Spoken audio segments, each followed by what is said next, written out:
So today we're very happy we have Susan Kaufman, who is the senior manager of the Houston Public Library's Clayton Library Center for Genealogical Research. I include the whole title so she can smile or grimace as she may wish. We know her as the Clayton Library.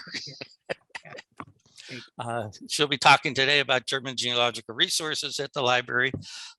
She started her career in Peoria, Illinois. Before coming to Texas, she worked at the Allen County Public Library in Fort Wayne, another one of the very large and popular libraries. We're lucky here we have our Dallas Library, and Houston is lucky they have the Clayton Library. Sue is a recipient of the National Genealogical Society's P. William Philby Award for outstanding service as a genealogical librarian. She's a fellow of the Texas State Genealogical Society and is also the past president of the Texas State Society and is currently their director of education. So put your virtual hands together to welcome Sue. And Sue, it's all yours. Well, thanks, sharing. Hey, everybody. So listen, Bernard, you forgot to mention what is one of the most important awards that I think, along with those other two, was the Lloyd Bachstruck Award in 2019 for genealogical librarianship and what's the word I'm looking for? Contributions to the genealogical community. Thank you. Yeah. And fellow Saluki. And fellow Saluki with Tony. Yes. Tony and I both went to Southern Illinois. And let's see, was there anything else that I was thinking of? Was the DGS award, and then there was something else, maybe not, but that I wanted to say that was another tie to all of us together. So, hi everybody. Happy Saturday. Thanks for inviting me. I really appreciate being here. It's a great way to wake up and get energized for the rest of the day, 3 hours out on the reference desk this afternoon. So thanks for having me again. And I wanted to mention that, of course, it's certainly possible to find a lot of records on our German ancestors. Even though my last name is Kaufman, it's Romanian. But I can't believe that it's not German at one point. And so given all the boundaries and things like that, but I can say some of the words, but I have asked Bernard to help me when I get to some of those heavy duty German titles that we're going to go over. So one of the most important things is about knowing the town of origin. And even if you don't speak the language, we can do basic record analysis and database searches just by knowing a few key words. So, excuse me. What we're going to do today is we're going to talk about the Special Collections Department at the library. I'm going to go over some research materials that we have at Clayton. I'll talk a little bit about FamilySearch, and then I'll talk about using library catalogs and highlighting a couple of those. So let's talk about the Houston Public Library Special Collections first. We are one of 3 separate buildings that the Houston Public Library has. Of course, we are the genealogy collection, excuse me. And we house an international collection of course, all the stuff that we use for family history, vital records, state and county records, international collection. Our sister units are the African American Library at the Gregory School, which is the first African American elementary school in Houston.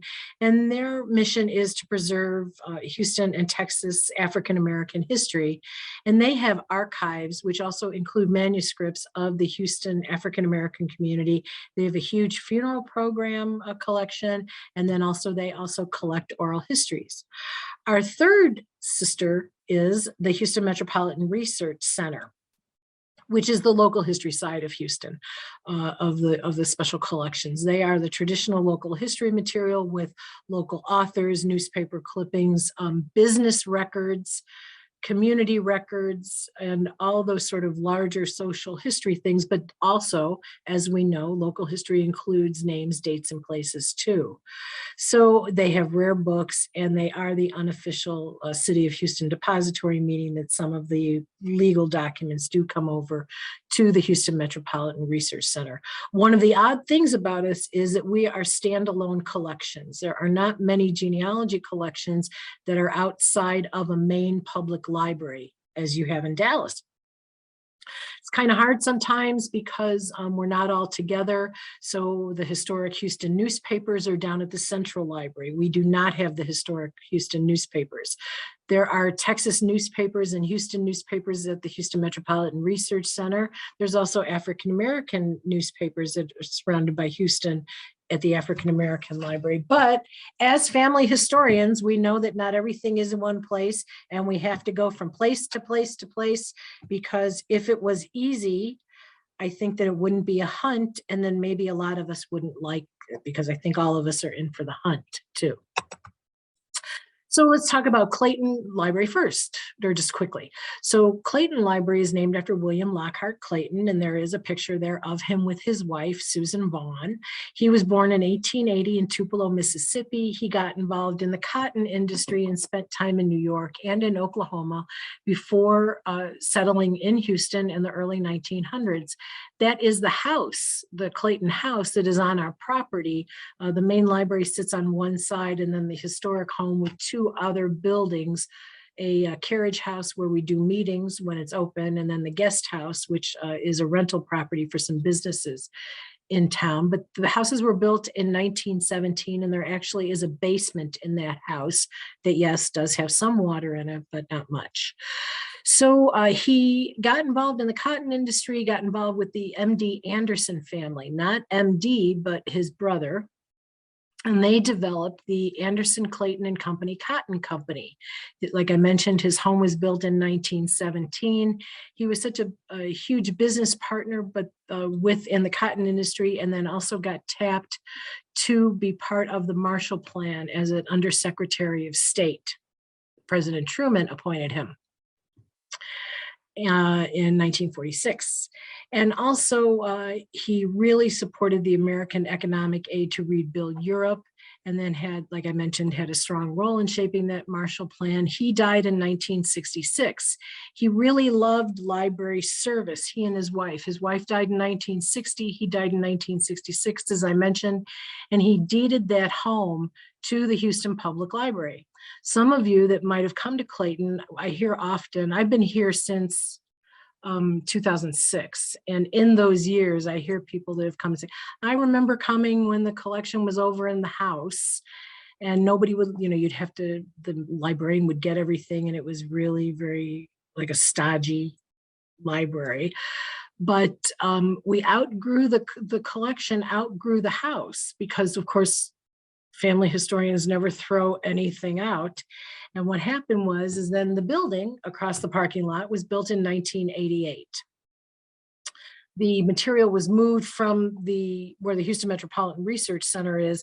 The genealogy material was down there in what we call the Julia Idison building. It was moved out to the house in 68, outgrew the house. 88, the main library was built. So that is where all the research collection is. And of course, we, like you at Dallas Public with Ari and everybody there is a dedicated staff to help people do family history. All of us in Houston and Dallas are very fortunate to have that, because we know that many libraries just have librarians that are doing children's stories and everything else at the same time, and aren't dedicated staff. So we, like are trained to listen to your story for 45 minutes and help you find the answer to your question. We have an international collection. We have historical records dating back to colonial and pre-colonial United States history. Our material is organized geographically, as I understand yours is now. Yay! So it makes it a lot easier. Of course, we do programming and outreach, and we, like you, are a partner of FamilySearch, both as an affiliate library and as a digital library partner. So we too have missionaries digitizing collection from our digitizing material from our collection, as you guys do too. So as we mentioned, our collection is organized geographically, and we have the international sources section. And that is what the stacks look like. And what we have done with every book, including in the international section, we have put labels across the top that will tell you what country you're in or what state you're in, and then or what county you're in. In this case, we're looking at the German books, of the Germany books, and you can see down on the bottom, we shelved by, we don't use Dewey number, we use the genealogy tag, but then the second line is what we call in the library world, the Cutter number. So everything is organized alphabetically by country and then by Cutter number.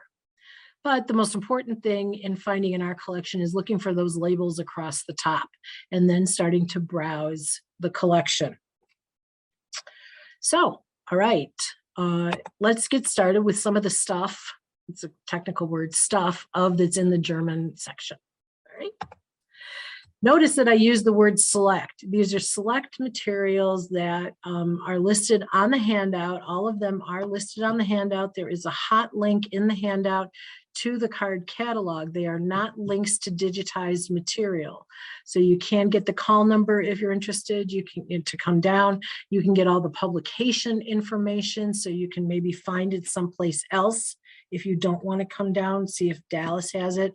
Look on WorldCat to see if other libraries have it. Check the Family History Library catalog, but they are not links to digital images. So the first one we're going to talk about, and I can see Bernard mentioned Jim Beidler, and this is the Family Tree Historical Atlas of Germany by Mr. Beidler. And it is, thank goodness, telling the story through maps from ancient times to present. The bulk of the book is divided up into 8 sections, which of course are the maps. There's a brief introduction that's relevant to the time period or the topic discussed at the beginning of each section. There's a variety of maps. There are historical maps that were either developed during the time period for which they show us or created after that time period for retrospect. Most of the maps show us political boundaries, but there's other types of maps, such as demographic maps. And most of them are written in German. But there is a village index in the back, but not all the villages, of course, are depicted in the index, just like the old maps that we used to open and unfold and fold, which I really love doing. But the book really is intended to see the history of the lands of our forebears and where they came from. And in order to understand how history changed over the century and how that all affected their lives. Sort of a social history evaluation that might give us maybe a little answer as to why they might have come and maybe what kind of records that were left behind and where they might be. So maps are really important for boundaries and for places and for name changes. So this is a good one for that. This is a finding aid to the microfilm manuscript collection of the Genealogical Society of Utah, which we now know as FamilySearch. It's an index of registries to German towns and cities and dates that are covered in the registry of the German collection, which is housed by FamilySearch. And the reason I show this is you might say, well, why not just look on the FamilySearch catalog? Okay, well, it's important to use a lot of different sources to discover historical things. So sometimes browsing through these historical books like this is a finding aid that's going to list the name of the holding of the parish or civil registers that are held by FamilySearch. So it's divided up by location, and then it lists those parish and civil registers that are held by FamilySearch.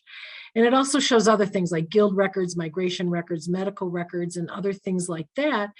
And when you engage a book like this and you turn the pages, just like when you do a very broad search on the internet or you do a narrow search, you discover all kinds of different things. So utilizing historic books like this, we call it citation analysis, looking at bibliographies can be very helpful in discovering things that you might not discover in other ways. This is an alphabetical listing of municipalities by land that's shown the kind of record that's represented from that locality, the area that the records were filmed, the date spans, and the type of material. So taking that title and searching by place in the FamilySearch catalog can then show you whether it was digitized and whether it's available for you to view. So this one's been around for a long time. The German English Genealogical Dictionary by Ernie. We used to call him Ernie Thode. So this is a book that's designed for family researchers who have little or no knowledge of German, the language, but who nevertheless need to make translations. So it's organized and it covers like thousands of terms that are usually defined, and you can see I've given a couple examples, by single words or just brief phrases, quick, quick, quick.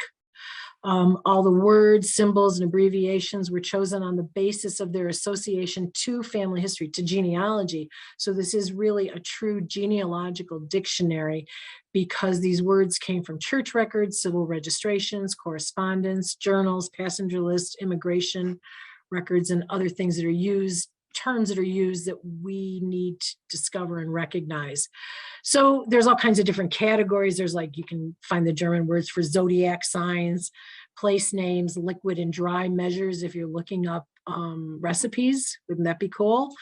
Types of taxes, calendar days, given names, heraldry, all kinds of definitions. And so using this book in conjunction with a regular German English dictionary very well might give you a better opportunity to translate some of those documents. So this book with a general German English dictionary might help. This is another one for beginning resources, although dated from 2007, again, using it for analysis of what's available and where things are is important. So this is a heavily used, and maybe I don't like to use the word complete because I don't really like to talk in absolutes, but a really good resource for beginning and advanced genealogists. We use this a lot when someone comes in to begin research. There are addresses, of course, for archives and societies. There's migration pattern information for Jewish, Catholic, Lutheran, and Mennonite history and sources. There's some history about Germanic, there's some information about Germanic history, there's maps, there's an annotated list of gazetteers, and gazetteers are geographical dictionaries, so we would know that. So there's that annotated list, just in case you're looking for place names. There's, of course, language help. The book goes into how to get started, how to use records, how to read script. And so it is indexed. And again, as I mentioned, it's a little dated from 2007, but sometimes you need to look at those old books because they still are very helpful in a broad sense and should not be ignored. Okay, Bernard and I talked about this, and Tony we talked about this before. I'm not going to begin to say this name. Bernard, would you like to read it just for fun so I could hear it? Let's see. Auswanderung aus dem Preußen Hochstift Speyer nach Südosteuropa und Übersee im it's the 18th century. Yep, that's exactly. For Speyer, both Southeast Europe and also overseas. Yep, that's exactly, I put it in Google Translate. And so I got immigration from the former bishopric of Speyer to Southeast Europe and overseas in the 18th century. A documentation in the form of regesta based on documents from the Baden General State Archives in Karlsruhe. So I'm Jewish, so I can kind of, if I would have tried to pronounce it, I think I would have gotten the guttural type of things, but I would have really butchered those words. I found out that a documentation in the form of the regesta, based on documents from the Baden General State Archives in Karlsruhe, regestas, their papal regestas are the copies generally entered in special registry volumes of the papal letters and official documents that are kept in the papal archives. So this one is the General State Archives of Karlsruhe, right? This would make me think that there might be other areas. There might be books for other areas. And the General State Archives, of course, were responsible for keeping old official records from the district and other regional authorities. If there's court files, documents from local authorities, certificates, archives from monasteries. And the state archives offer numerous records for genealogical research, particularly for the time before 1806. So these are some, so like the 18th century, which is the 1700s, right? So it's in the title. But I just thought that this was kind of interesting because it does go that far back. I did not check to see if this was digitized on FamilySearch. I wanted to pull a couple books off our shelf that I don't know if Dallas has. I would maybe hope that they did. But at the end, if you need research in some of the books that are on the list, at the end, I have our email address and our phone number because we do lookups. So you'll get that just in case you can't find it someplace else. But I thought that this was something that was interesting because it goes way far back. I think we are familiar with the Meyer-Orts books, which actually means Meyer's Place and Traffic Directory of the German Empire. So this is a 3-volume set, and the first volume of this gazetteer contains an explanation of the many abbreviations that the gazetteer uses. However, the gazetteer also indicates that the town had its own parish, but it lists names as they existed, place names as they existed in Germany from 1871 to 1912. It gives the name of the state or province where each town was located. The gazetteer is written in Gothic print, as you can see here. And it is available on FamilySearch. So you can stare at this Gothic print for hours and hours on end, trying to figure out what it is. Bernard, can you read this? Can you read any of this, Bernard? Yeah, I used to have a presentation on how you decoded all that before the family history folks put it all online and with link now to maps and the like. So I think you should still bring it back up and do it. I think it would be worth it. I've got 3 shelves of these books that I would like to be able to use. Yeah, it mentions if they have a post office or where the nearest train station is and all sorts of interesting little bits and the population. So well, we're scheduling out for 2023. I think that would be nice. So to get back to the presentation, but it is available, as Bernard mentioned, digitized at FamilySearch. It's also available at Ancestry, Hathi Trust.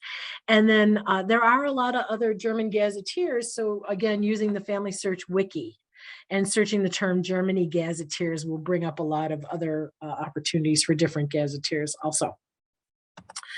So again, I am not going to try and say this title, but I did translate it, and it's From the Past of the Village of Ohlenhausen, published by the municipality of, I'm not going to try to say that, Jagshausen, well, maybe I will, Jagshausen and Ohlenhausen on the occasion of the 1200th anniversary in May of 1981. Ohlenhausen is a village in Baden-Württemberg in the district of Hildebrand near Jagshausen. And Ohlenhausen has a population of about 300, that's currently. And as we discussed earlier, Bernard and I, it is a town history. So you can see, I sort of got that out of it just by looking at it, but we can see that there are, I don't know what, I'm gathering it's a list of maybe mayors or something over here on the right of important people, and then little biographical information too. So there very well might be a series of these also. Palatine Church visitations from 1609 for the Deanery of Kusel, which is a group of parishes presided over by a rural dean. So the district of Kusel was situated in the western part of the German Palatinate for many early immigrants to America came. So my understanding in reading is that there was almost permanent residence of the Palatinates in a given area prior to immigration. And using this book can give you the proof that a particular name occurs in this area. And it's almost sufficient evidence for a linkage between the immigrant and his forebears a full century before the Palatine immigration. So there's some church visitations for this district, this deanery. There might be other deaneries. Taking these titles and putting in, since that subtitle is that area, Palatine Church Visitations, and then maybe putting in your area to see if books come up, either in FamilySearch or in WorldCat, which is a worldwide library database catalog. And this is what it looks like inside that book, listing a family. Here's another one. It is the Register of Vital Records for the District West of Baden, a village lineage book. And this Ortssippenbuch is a book of the compiled records from a parish and sometimes other local sources that organize people and their events into a family group. Each family group is usually assigned a number, kind of like when we look at the National Genealogical Society families or the New England Historic Genealogical Society families. That leads to other family numbers, so you go back and back and back so you can begin to connect generations together. Dates are given for births and baptisms, marriages and deaths and burials. Children are listed that are born in the village and if the parents have come from elsewhere. And sometimes you might even find a reference if the ancestor left and immigrated to another country.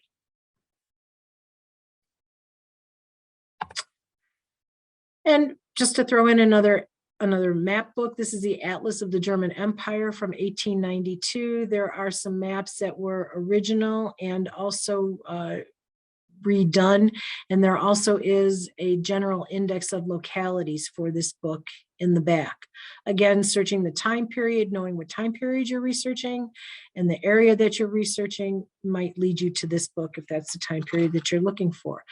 You should, often when I say to people, when they say they're looking for things on the shelves, I often say that if a book covers the time period that you're researching and it's the area that you're researching, you should pull that book and see if your family's there, because you don't know.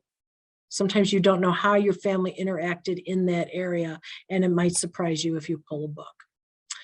This is the Wappenbuch collection. It's a German language series of 35 books that were of German heraldry that were first begun by someone named Johann Siebmacher in the early 1600s. And there have been more editions, which the editions released as recently as 1967. It chronicles the development of surnames as they relate to coats of arms of the German nobility and the prominent families. And these volumes have illustrations of the coats of arms, as well as descriptions of the colors and the symbols used in them. The Wappenbuch collection is also digitized at FamilySearch, so you can find those there. And then here, I think this is something that we remember, the map guides to the German parish registers. This is a multi-volume set, a map guide, obviously, to help understand and visualize the areas under the jurisdiction of the various church parishes, both Catholic and Lutheran, in each specific state in Germany. The volumes are divided up by state, and then so you need to know what state you're talking about, and then there you can find the town. So it's also important to know the town, but there is a town index in the back. And what it does, these books allow you to see the neighboring parishes, of course, which can be useful, to see if maybe somebody had an event someplace else. And then there are family history library microfilm numbers in this book. So you can then go back and look at the family history microfilm if it's been digitized. And so there are other things. So there's some information about the churches, like I mentioned. And so you can also find some lineage books and some other information about major record groups in there. Again, using that for citation analysis, some information about archives and repositories. So again, looking in the book, what else do books, in this example, we open up a book sometimes because it has a map, okay? And we go to the map and then we close the book. But what else does the book have? Use the index, use the table of contents, use the introduction to understand what it is that you're looking at, because although you're going in for one purpose, maybe the source that you're using is broad enough to use it for something else that might answer another question. when we're so focused, we have to look outside sometimes of what we're researching. These are the Deutsche Geschlechter book collection, the books that I showed at the beginning with the labels across the top. And it's a German language lineage book pertaining to the prominent and middle-class German families, which was begun in the early 1800s with new volumes published recently as 2007. And it follows the format similar to the lineage books, the US lineage books like the DAR. So even if you have no knowledge of German, you can look for the surnames of interest in the indexes to the volumes, and then look for the symbols. There are symbols that are used: birth, death, and marriage. Remember that these lineage books and a lot of stuff, I mean, the digitized material, and everybody says, well, be careful what's out on the internet. We still had to be careful for what was in the books too.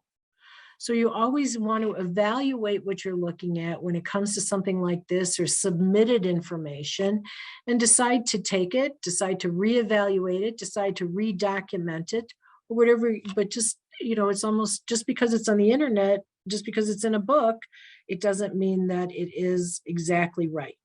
So you have to be buyer beware of everything that you're looking at. So. And finally, something in English, although we've come across a couple of those, but here's something in English. This is the German immigration ships to New Orleans from 1865 to 1869. This was meant to be a series, and it is basically, it is the transcription from arrival records held by the National Archives. Ports coming into New York are particularly important. Of course, in the early 1800s, we know that they brought many Europeans who were attracted by the abundance of cheap land in Texas and in Ohio and in other places, but those two states.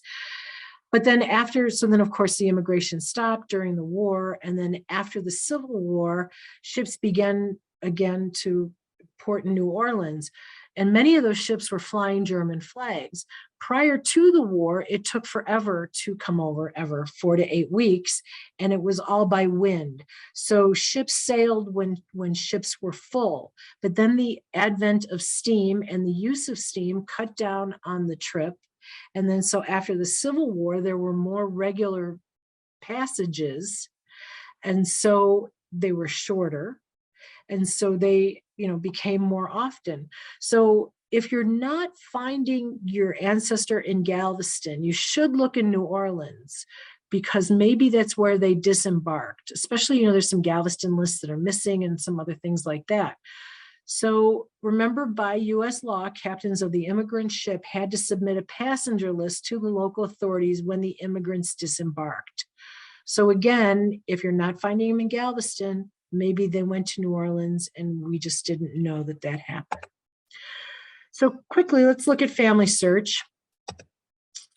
Those were the sources that we have. By the way, remember the lists, all the books all the books in your handout, they were hot links. So you can get the call number to the book. Like I said, you can get the publication. You can check the Dallas catalog. You can check WorldCat to see if anybody has them. You can check the family history catalog, and I'll show you that in a second. So you can see if they're digitized. So finding German research on FamilySearch.org. FamilySearch, of course, has changed its interface within the last 2 months, I guess, maybe a little longer. And so, of course, the first box up at the top is the magic box where you're going to put the name. We're going to ignore the name right now. We're going to ignore the name search, because you can also find a collection and you can search by place. There are other ways to search other than names. Again, this is becoming a little more directed. It's like, what records are available for the place that I'm researching? What do they contain? How do I use them? And will I find a name? You're coming at it from area, not name.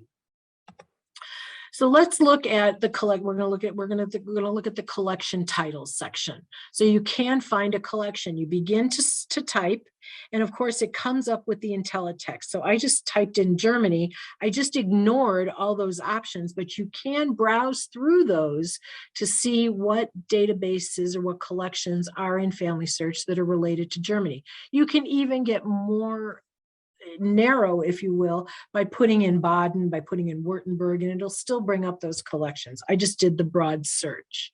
When you do that, you can see that I did the collection title and I just put in Germany, I'm getting 79 results. What that does is it helps answer your research question. Remember, we always should have a research question. I want to do my family history is huge. I want to find out about my ancestor that was born in Germany in 1892, okay? So when you come to the collections, you become evaluating what the title of these collections are after you've identified your research question, and will each one of these, or will one of them, help me to narrow down some of the noise that I would get if I did that really broad magic box name search, okay? So you've identified the area, you've identified your research question, you're looking at collections to see if something will help you answer that research question.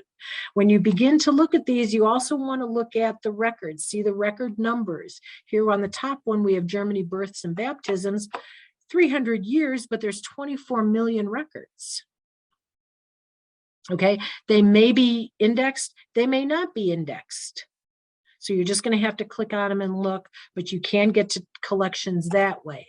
The other way is searching by place. So I again searched Germany, and what that brings up is it brings up the Germany page. At that point, you can see that you have narrowed down, there are pages there. I mean, there's a search strategy, search boxes there for you. So then at least you're searching in the German records that are indexed. You have to read what you're looking at. When you search that box, you are only searching the indexed historic records, okay? Because that's the only way you're going to find a name, is if it's been indexed. If it hasn't been indexed, then you're going to have to browse to look for the name. There might be an index inside the source that you're looking at, but to do a box search, the records have to be indexed. So there's that. On the left-hand side, learning courses. Jumping into something without learning can be, you can end up spinning your wheels for a long time. So like Bernard said at the very beginning, there's all this learning that we can do to help us become more effective researchers. When you scroll down on that page, we're still on that location page. Again, you can view the wiki for Germany. Again, more education help. And you can see that there are 43 collections there. Okay. Now, there were 79 collections when we did the collection search. There were 43 collections. Why is that? Maybe there's only 43 that are indexed. I don't know why. I didn't really investigate it, I'll be honest. But the point is just like we talked about with the book, the microfilm book, just like we talked about using the collections, just like we talked about searching a place. You have to search a bunch of different places because not everything is in one place. And it would be my suggestion that you keep a record of where you're searching. So if you have to go back and find it, you can find it again. That would be my suggestion. Cite your source, cite your source.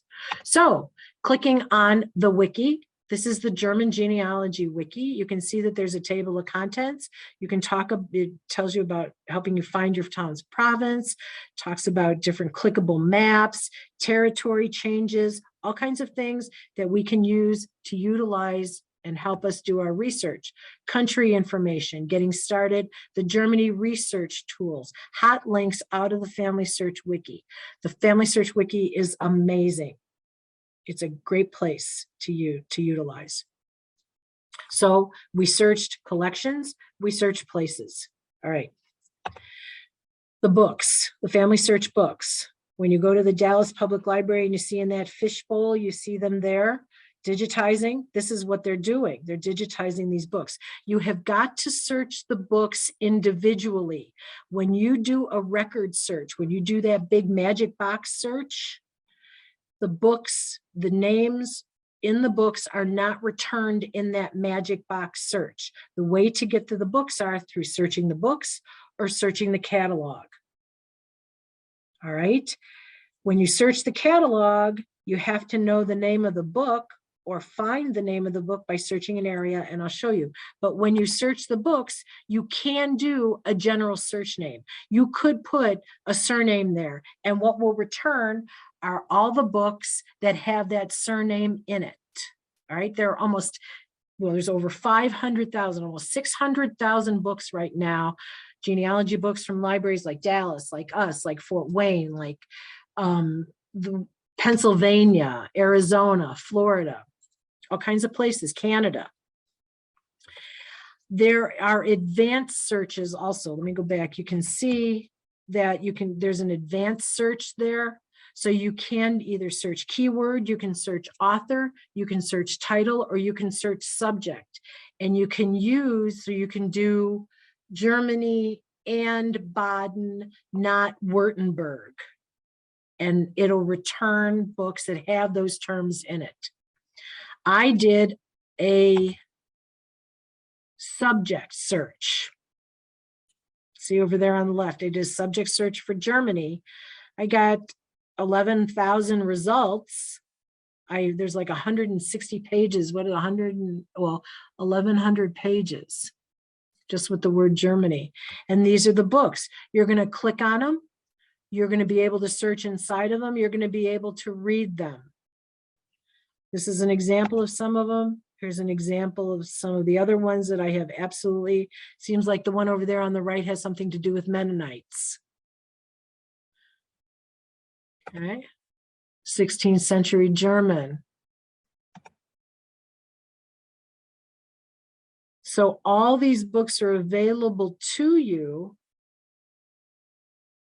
There are blog posts on how to search the books, but just to give you a place to play around with and see what else there is, okay? All right, library catalogs. FamilySearch catalog. As I mentioned, using the FamilySearch catalog to get to the books or microfilm in this world to find out what sources are available and have been digitized or still in books, you can use the FamilySearch catalog. The FamilySearch catalog is the big key to everything FamilySearch. It is the closest that you're going to get to what we call a federated search, searching across all the stuff that's on there. So I did Germany. Here's what you get. It is a catalog, a card catalog, a library catalog in of itself. It also tells you that German place names in this catalog are listed as they are spelled in the following gazetteer in the Meyer-Orts. So you might need to use that in conjunction with this to make sure that you're spelling things correctly. And it gives you the microfilm number of the Meyer-Orts book. Over on the left, I put in Film Fiche Image Group. If you click on that and you put one of those numbers, those Meyer-Orts numbers at 496640, it'll pull up the book. You'll be able to go into the digital image because you can search for digital images in the catalog by film number. I just picked German church records. And what happens is this, whoops. This becomes expanded when you pick on a subject right there, and this is what it looks like.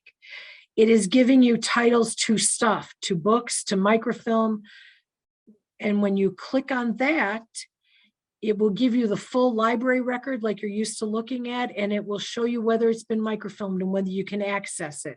It will say if there's a digital image, and there will be a link there that will take you to the digital image of one of these titles that you have chosen if it's there. So using the catalog is important also. Our library catalog, what do we have? At houstonlibrary.org, you're going to look at the top. This is what the web page looks like. You're going to have to click on the catalog button. The default is the website button. So you're going to have to click on the catalog button. I put in Germany genealogy. It's a keyword search. Up came 760 results. We, like Dallas Public, are part of the larger full library catalog. You have to limit down to Clayton. I've clicked on library, I've clicked on Clayton. I originally had 760 results. I think I had 754. There were a few other books outside in the regular library, but these are the kind of books that we have here at Clayton. And you can see, although I said we didn't use the Dewey system. This is a Virginia book. You can see the shelf number there. Here's a couple other ones just to show you what we have. Some of the stuff is in Germany. Some of the stuff is in the state area. This is a book in Ohio, Early German Village History, South Columbus, Ohio. You can utilize our catalog, our library catalog, and then take the title and then go back up to the Dallas Public Library catalog and see if you guys have the book there. So using the Dallas Public Library catalog, I put in German genealogy, and we got 404 books. So utilizing the FamilySearch catalog, if you find a book, then you just come back to us or come back to Dallas. You could take the books from Dallas or from us and go into the FamilySearch catalog and see if they've been digitized.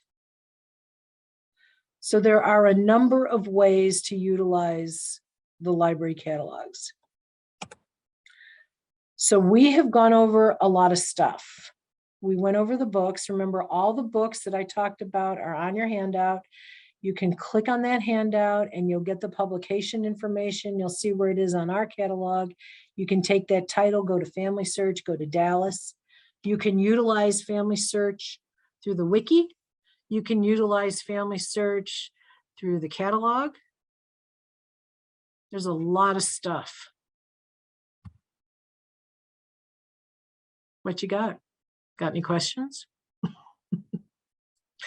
If you have questions for us, this is our email address and this is our phone number and these are our hours of the library. Bernard wanted me to mention that Houston Public Library gives a library card to anybody in Texas. When you go to our library website, which is houstonlibrary.org, there's a link there to get a library card. It's an electronic card. And what that will do is it will get you into our databases and some, electronic books and other things if you're interested in that. But we have a subscription to MyHeritage, which is available remotely, which is strong in European information. So you go to houstonlibrary.org, click on get a library card. I think it might say get a MyLink card. Sign up for it online, and then you'll go to the genealogy databases, and there's MyHeritage there. Got any questions in the chat? Let's see. Oops. You have put in the chat, by the way, the link to the handout. Okay. Or the handout itself. You can click on it in chat and that'll pull up. And we've also got on our website. And like I say, this session's been recorded. And once the little processing of that very shortly, that will appear as well on the website. So if you miss something or want to go back and look at another one of those and translate the titles, you're welcome to do that. So let's see, you had the question. Barbara. Or do you want to unmute and ask it, or? I think she's on the phone. Unmuted myself and now I've lost my question. I don't know how I can read it. Let me see. Chat. Okay, here we go. I just thank you for your presentation. It was really wonderful, information dense and clear. My question is, where in Texas did Germans mostly end up? I know Fredericksburg is one possible place, and I'm wondering about Pecos because my German grandmother, first generation American, her parents emigrated from Germany and she was raised in Grand Rapids, Michigan. But she emigrated after getting married to Pecos, Texas in 1911. And she lasted there for months, not years, because of a lot of things, not the least of which was she couldn't get food she needed to cook. She then migrated to Dallas, which she loved. So I'm wondering if there were spots in Texas where German groups got together and had German newspapers and things like that. Well, there are some German Texan books. First of all, there's the Germans in Texas. I don't know if it's earlier, that was put out by, what's the museum that's in San Antonio? There's that whole series of books, the Germans in Texas, the Swedes in Texas. Okay, I don't know about it, but Yeah, so there's that, yeah, there's that whole series. I would, and whatever the, you know, there's that museum, the Cultural Museum in San Antonio.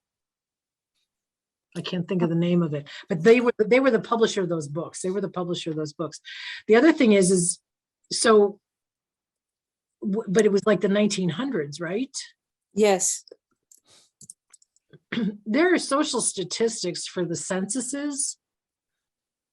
I mean, you could go into the 1910 census and just start looking around, you know, in that area to see if there were other German surnames, okay?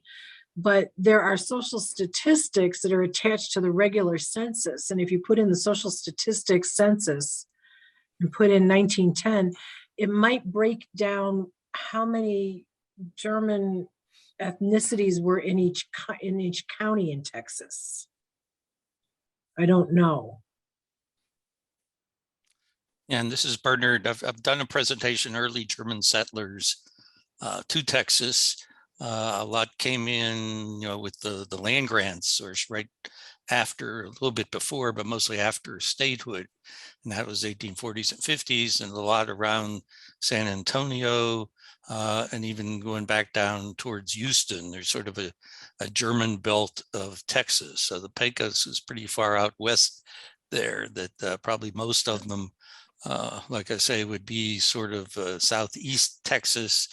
You're talking 1911, so that was right before World War I. Once World War I came in, it was not politically expedient to be German, so a lot of the German schools closed, the German newspapers, shortly after 1911, but before then, they were still there. But probably not that many ended up in West Texas as such. Yeah, I would wonder why, what was in Pecos? Did she marry somebody from Michigan that moved them to Texas? Well, it's a bit of a long story. She married a fellow from her high school class who graduated from the Wharton School in Philadelphia, and he turned down a job in the bank, moved back to Grand Rapids, married her. She'd been studying in Stuttgart piano. And I think that he was just taken with that notion, go west, young man, go west. And so they took the train to the end of the railroad tracks to the green belt of West Texas, which was Pecos. And that was advertising that got them all the way to Pecos. Yeah, yeah. And so, yeah. that, I wonder if that's your answer. well, yeah, it may be, but I was wondering if they went to Pecos because of German, you know, cultural heritage or something. I just don't know. What count? I would maybe look at some county histories. Maybe there was whatever county it is. Was there a county history that was written, like, you know, in the 1970s or later, that would go back and talk about that time period? You know, that might be something to do. I would say, what was going on in that county other than your go west young man story? What else? Why, you know, why? Yeah. And she was in Stuttgart just prior to World War I and left Germany and probably stopped her studies there because of World War I coming along.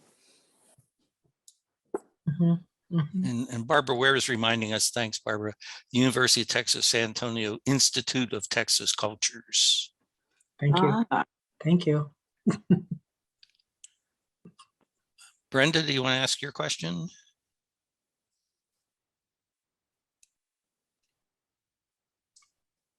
Yeah, if I can find my mute button and unmute, sorry. You're good. Mine's all about the immigration ports. I guess I'm wondering, you know, what the most popular ports were in the 1700s. We have a lot of ancestors that came through in the 1700s, and you know, was it only Galveston for the Texas area? Besides, I know you mentioned also New Orleans. Were there other, you know, where my ancestors migrated here to Texas? Were there popular ports along this coastline, you know, like, you know, possibly. In the 1700s? Yeah. Well, first of all, you're now in the 1700s, you're now doing colonial research, and that's probably English research. And you're not going to get any ship passenger lists prior to, I think, even 1820. But But Disappointing. Bernard, did they settle in the 1700s in Texas? Or 1700s, it was part of Spain even. Yeah. It wasn't even Well, that's right. Mexican Yeah. See, yeah, independence yet. that's right. Yeah. And, most folks were coming over from Germany. Was New Orleans was the place. That was the main place. Well, I don't find anything so far in New Orleans, but I find ancestors with German heritage in Georgia, and then they later came over to Texas. Oh, Yeah, Oglethorpe, if you know the name, Yeah, yeah. for Georgia, Mhm. was interested in bringing folks in. They did the same thing in Virginia as well, that they needed people. mhm, And they also wanted people to be between the British and the Native Americans, because the Native Americans were not terribly happy of all these British coming in, taking over the land. So they were looking for a buffer. So they Yeah. said, put the Germans out there on the frontier, let them fight the Indians. So, and then maybe then, once they make their initial point of settlement, then they subsequently migrate to Texas. But later on, in 1700s, even to get from Georgia to Texas, you'd almost have to be by boat. And I'm going to think even the history of Galveston, 1700, it was not much of a place, if any. Yeah. So, Well, and the certainly there'd be no records that, the ship docked and everybody got off and they said, have a good life, and off you went. Bernard, we have that series called, there's a series called the Cuban Papers. Okay. And the Cuban Papers, they're called the Cuban Papers because they were housed in Cuba, but they're Spanish government documents. Okay. From that time period, from that whole early settlement of the Gulf Coast, from Florida all the way in, the problem is first of all, they're not digitized. Second of all, they're in Spanish and French, and there's really not an index, and there's about 1,500 rolls of microfilm. You can use them, but they're called the Cuban Papers. If you look that up and get some history on them, I don't know, but that would be and we have some early Gulf Coast settlement material in microfilm. And we have a microfilm. I'm going to show you. Let me see. Let me get out of here. We have a microfilm guide to our holdings. If I could get my pointer back over here. On our when you go to HoustonLibrary.org, we just changed the website last week, and so it is. Let me get in here. It's across the top, it says research help now. And then if you click on research help, that's where you get to our genealogy databases. Can you guys still see my screen? Let me see. Just the presentation. Okay, hang on. Okay.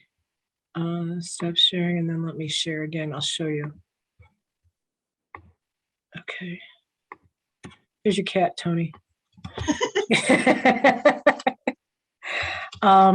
So our website, let's see. Okay, I don't know why it says that. I should be on the Wi-Fi. I wonder if it's because I'm sharing. I should be able to get on the Wi-Fi. If you go to HoustonLibrary.org, across the top, it'll say research help. And then I think it says, if you click on research help, then another page will open. If you click on genealogy, that opens up our genealogy research page. On that research page, you'll see our databases, and that's where you'll be able to get to MyHeritage.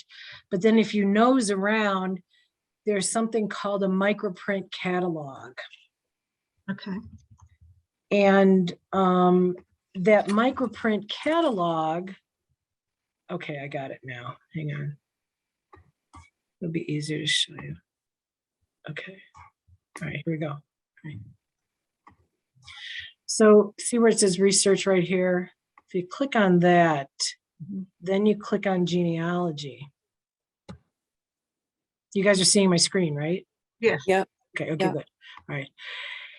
So here's our databases, and there's where you're going to be able to get MyHeritage after you get your library card, okay? But over here, this microprint database. If you click on that, that's our microprint holdings. And you'll be able to put in, you know, Florida or Texas, and you'll be able to see, I don't know if I can, you know, you'll be able, do you still see my screen now? Yes, yeah. So you see the search screen? Mhm. Yeah, okay. So, you know, USA, and then you can put in state.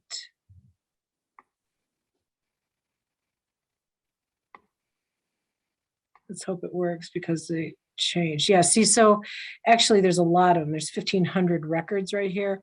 But you know, you can play around with it and see, here's early census reports. And this is microfilm that we have. You would have to come in and look at it, but if you clicked on it, it'll give you the title. And then again, you can take that title and go back out to FamilySearch and see if they have the microfilm. Or you can come here, you know, I mean, but that's where some really early Gulf Coast, see, index to Texas colonists. And that's where the Cuban papers would be, but they're hard to use. Thank you. You're welcome.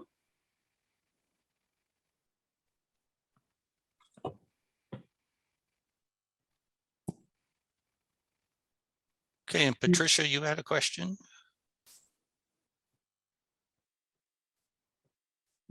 Okay, you're still muted. There you Okay. go. Yes, I came in late and I apologize on that. I have a family Bible that is German, and births and deaths and marriages had been written in the end papers, and what town or village or whatever. But it's that fancy scripty writing that they taught in German schools back when. And would you have a contact of somebody that knows how to read that? Because I don't do German, and I definitely don't do calligraphy. You know, I don't. I will say though that, you know, FamilySearch offers consultations. I wonder if they do anything like that. And then there might be Facebook groups. Bernard, do you know of anything? Yeah, there's a German genealogy group. There's a German translations Facebook group, which is often recommended. And Tony, do we still have the guy at the library there in Dallas who does German Ed? stuff? There's Yeah. an Ed that is there, and he's going to look at it on his free time, but who knows when that would be, because Yeah, well, the German genealogy group, people post things. You want to post the highest resolution image you can of it so folks can see it. And in many cases, somebody responds in a day or two. There's a Okay. couple real dedicated people that sort of do that.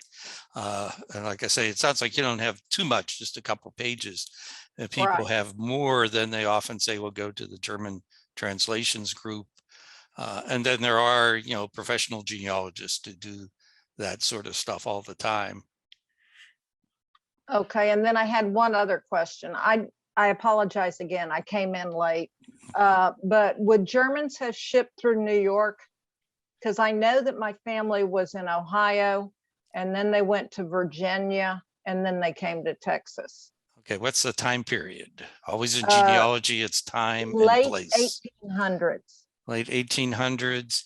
Okay, by then, yeah, New York was one of the ports that the middle ones, my Meissners came in. They actually sailed from Le Havre, for which there are no passenger lists on that side, but came into New York.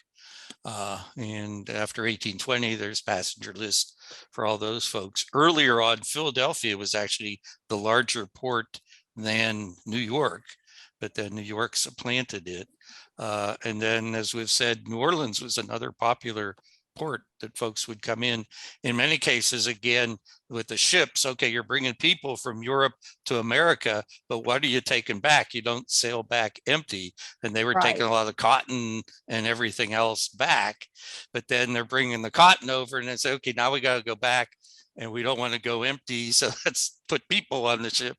And the shipping companies, particularly later on, that became a big business that the Germans from Russia could be there in what's now like the Ukraine and buy a complete ticket that would get them to the port in Germany, across to America, and then to their destination if they were going to Wisconsin or whatever it might be. So, but yeah, New York became larger and larger after Philadelphia. The time period you're talking about, probably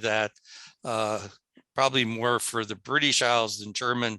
It was cheaper also to come into Canada. So you always have to. Where would they have come in through Canada? They'd come in probably to Montreal. Okay, I'll write that one down too. One place. Again, just go as Sue has mentioned.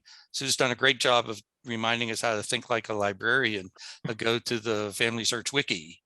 Look for German immigration and the German page, and it'll sort of point out time periods and places to look. As she mentioned, for example, the New Orleans, the list that were people who were coming in, you may not notice, from Bremen and Hamburg, and the Bremen departure lists are essentially all gone. There's some, but not much. But then you have the arrival lists. In other places like Hamburg, often you can find a departure where they were more likely to ask, where did you come from? Because when they came to the United States, they said, where do you come from? Oh, we're from Germany. Yeah. They say, thanks. Bernard, did you see Barbara's comments in the chat there? Let's see. Real quick, back to the Canadian ports. They varied a bit in the summer. They came up the St. Lawrence and landed at Quebec or Montreal, but in the winter, because that was frozen, they landed at St. John or Halifax. Oh, good. Yeah, I have a whole branch of Meissners that are in, okay, see there, I just blanked out. Old age, right on the East Coast. Of Canada or Canada. Nova Scotia. Nova Scotia. Yeah. Wow, really? Oh, Yeah, there's a whole slew of them. I haven't figured out the link yet, but there's a whole bunch there. So I've always wanted to go there. and yeah, Barbara mentioned Baltimore was another big port. Some Irish ancestors came into Baltimore, so that was another port. So Philadelphia was the big one, then supplanted by New York, but also Baltimore and New Orleans were sort of the big ones to start looking for. That gives me a lot to work with. Thank you. Sure. And I say FamilySearch wiki. And they have lots of stuff, not just specific to FamilySearch, but to anywhere and everywhere. So. Yeah, they'll link out. Sure they will. It's all about, effective researching, really. Okay, do we have any other questions?